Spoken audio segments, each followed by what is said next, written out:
Salut, c'est Cédric et je vous souhaite une joyeuse année ou un joyeux réveillon si vous regardez cette vidéo le 31.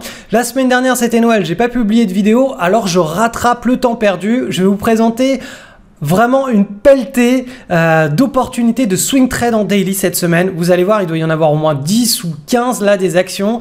Ça va vous permettre de voir vraiment à quoi ressemble une bonne opportunité en swing trading daily. On va faire le point sur le Bitcoin aussi, sur les indices internationaux. Est-ce qu'on est toujours dans la tendance haussière et dans le marché haussier? Qu'est-ce qu'on fait? Et aussi en fin de vidéo, vous aurez la possibilité de tout simplement de visionner une interview de Jérôme, une interview que j'ai réalisée il y a 10 jours, quelque chose comme ça. Donc regardez cette interview, elle dure 20 minutes et elle montre comment un parfait néophyte en bourse s'est formé en l'espace d'un mois et est rentable au bout de 4 mois. Alors je vous le dis tout de suite, c'est quand même une situation assez rare, hein. Jérôme était très motivé, mais voilà, comme quoi c'est possible quand on n'a jamais mis un pied en bourse, qu'on n'a jamais regardé un graphique de sa vie, d'être déjà rentable en 4 mois quand on vraiment se donne les moyens. Donc c'est parti pour cette vidéo, on attaque l'analyse des indices. Alors, on débute par l'analyse du CAC 40 avec dividendes réinvestis, donc une semaine positive, hein. Vous voyez que là, le mois de décembre, c'est le mois typique du rallye de fin d'année. Donc là, cette semaine, une petite semaine de hausse timide, mais on est toujours dans le rush, dans le rush du breakout qui s'est opéré pendant la première semaine de décembre. Donc on va voir ce qui va se passer courant janvier, mais tout cela est plutôt prometteur. Je vous rappelle que l'objectif, il est quand même assez lointain puisqu'on est à 13 300 points sur ce support. Le DAX maintenant, idem, une semaine assez timide, c'est normal, c'est la dernière semaine de l'année, il y a beaucoup moins de transactions, les journées ne sont pas les mêmes, c'est une semaine de vacances, mais on est toujours dans le rush. Sur le CAC, petite et moyenne capitalisation, là on a une semaine un petit peu plus marquée, mais encore une fois, là aussi, on est toujours dans le rush, on a un premier objectif que j'ai défini ici par la règle du balançoire, tout simplement. C'est ce qui nous permet d'un point de vue chartiste, donc analyse graphique uniquement sur les prix, de définir des objectifs. Donc on en a un là et on en a un autre donc ici, vous voyez, autour des 12 830 points, qui est simplement la balançoire qui a été prise ici et qui a été reportée au moment du breakout. Ensuite, on va passer maintenant aux indices américains. Donc là, on est en mode beaucoup plus correctif sur le SP500. Donc vous voyez qu'on arrive sur le haut du canal, comme je vous l'ai expliqué il y a la semaine dernière et la semaine d'avant. Là, on est en train de marquer une petite pause. Donc petite pause, certainement une consolidation. On ne sait pas encore jusqu'où ça va consolider. Ça se trouve, ça va consolider comme ça et repartir. Ça se trouve, ça va aller chercher un petit peu plus loin.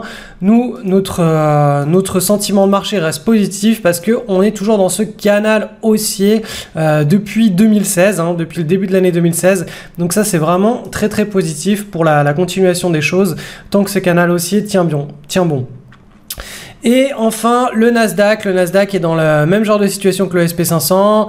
On est sur le haut du canal. Là, cette semaine, on a un petit peu corrigé. Donc, on verra comment ça va se passer. Mais encore une fois, notre sentiment de marché est largement positif. Sur les indices américains, on est en marché haussier. Et sur l'Europe aussi. Depuis qu'on a eu le breakout la première semaine de décembre, je le rappelle, mais on est entré en mode marché haussier sur le CAC, sur le DAX et sur les petites et moyennes capitalisations.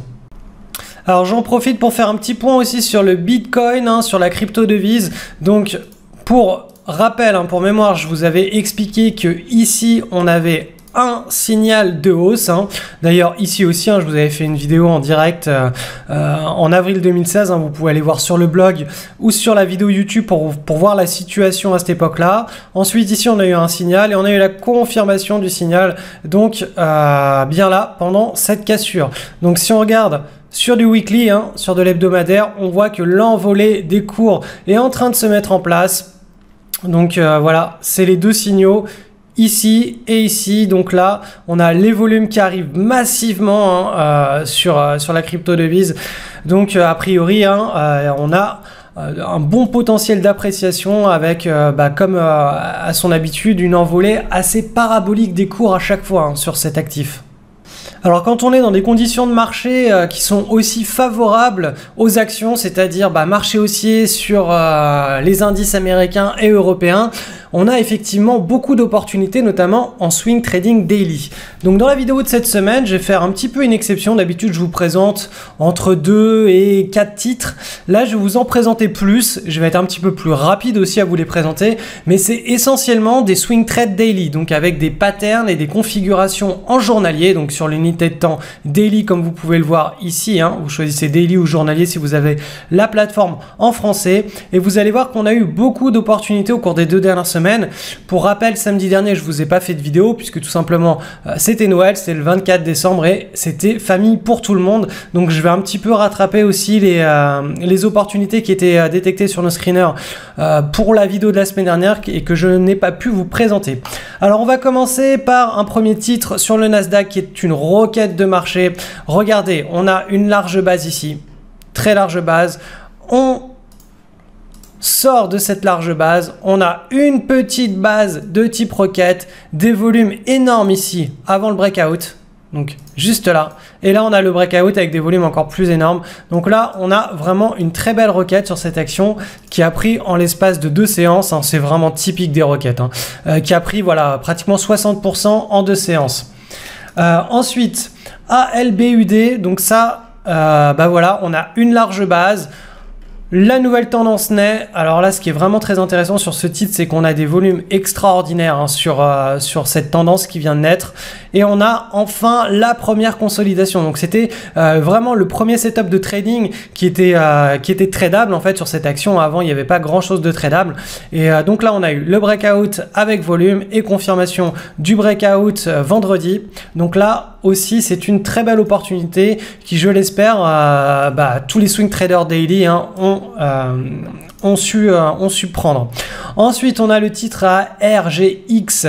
Donc celui-ci est coté sur Euronext Paris. Alors celui d'avant, c'était Budget Télécom. Hein. Vous avez en haut à gauche le nom du titre et puis le ticker.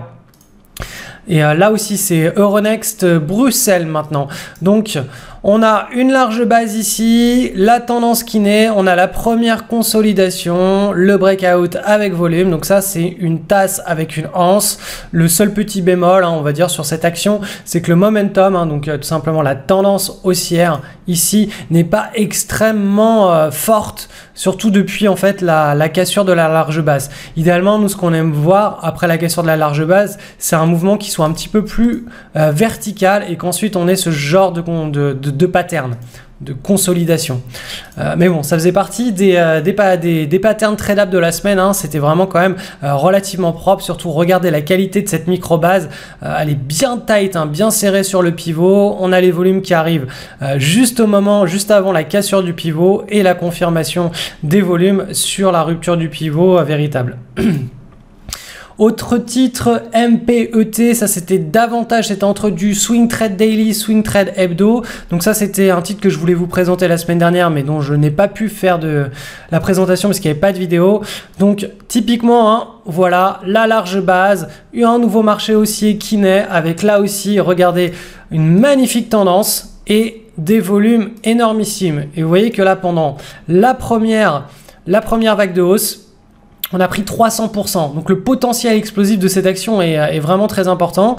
On est passé d'une action qui cotait 1,70$ en espace de quelques jours à une action qui cote pratiquement 7$.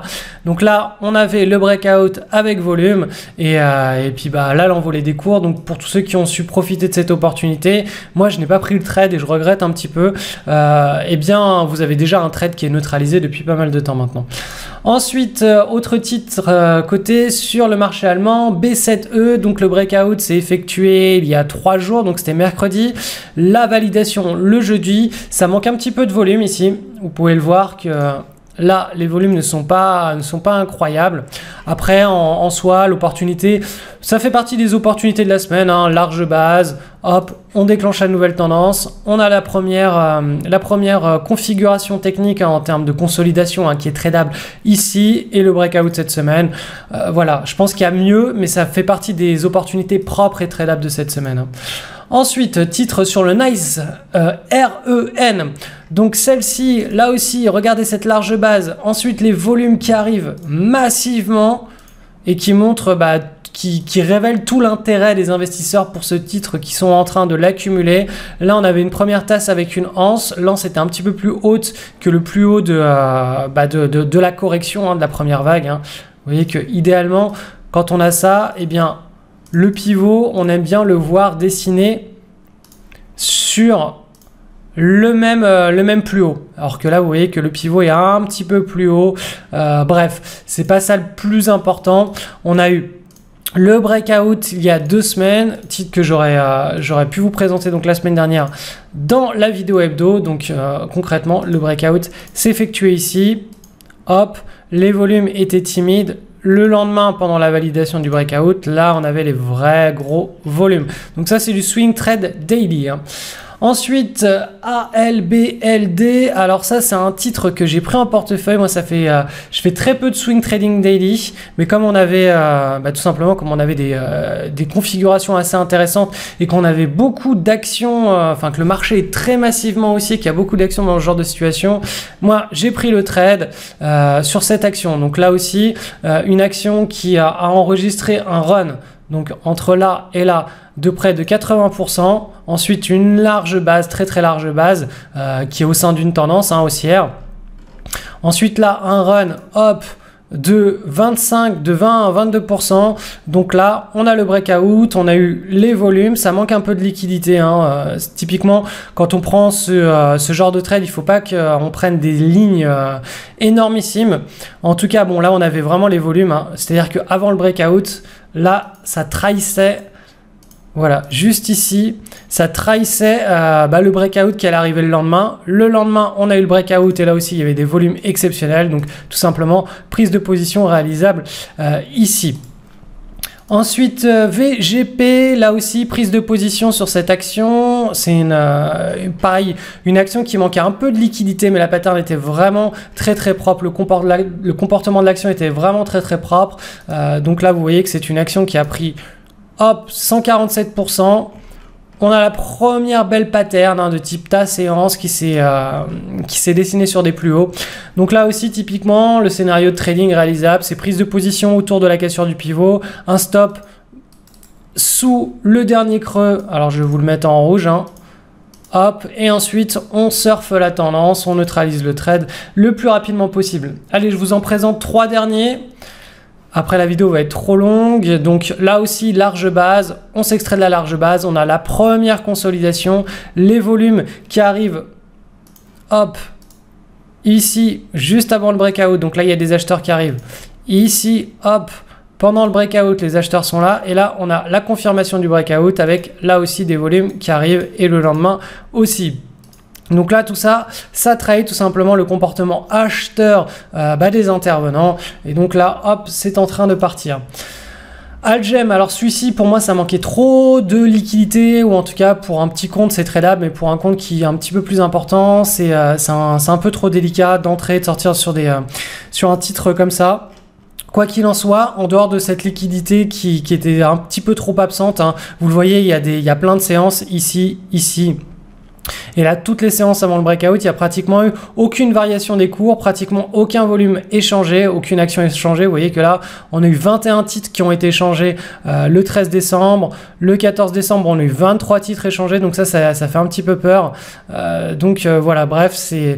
Quand on a trop peu de titres échangés, ça révèle un manque de liquidité et donc quand on veut acheter le titre, on n'est pas sûr d'avoir des vendeurs en face de nous qui peuvent nous fournir en termes d'actions. Et pareil, quand on veut sortir du titre, on n'est pas certain d'avoir beaucoup d'acheteurs prêts à prendre nos actions quand nous, on veut les revendre.